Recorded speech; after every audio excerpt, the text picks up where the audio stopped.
was very effective. She laid out the government's priorities in a very clear and systematic way. She focused in particular on the occupied territories, as she put it, improving relations with Russia, but in a very realistic way, and on, of course, confirming Georgia's aspirations to join the alliance. So she did a great job for her first visit. I'm sure she'll only get better, but she started off very strong. Could you repeat the message on the cohabitation? Sorry, I missed that. You were saying. And then I have to go. The message. My message. I think our message on cohabitation is very clear. First,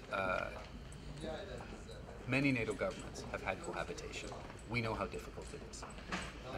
And it is a real test for Georgia to make it work.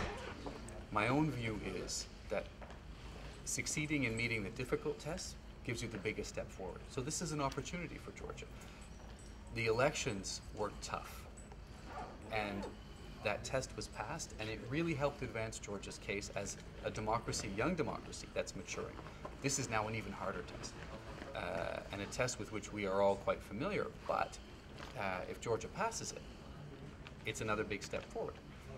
And the agreement on the Chief of Defense is a hopeful sign that the two sides, opposition and government, can find a modus vivendi. They may not love each other, but they can work together. And that's something they should now seize on and keep going. And this is the message that the Secretary General gave in his meeting today with the Foreign Minister. Well, what the Secretary General said to the Prime Minister, to the Foreign Minister, was you need to make cohabitation work, and that the nomination of the Chad was a good, hopeful sign that they can do it.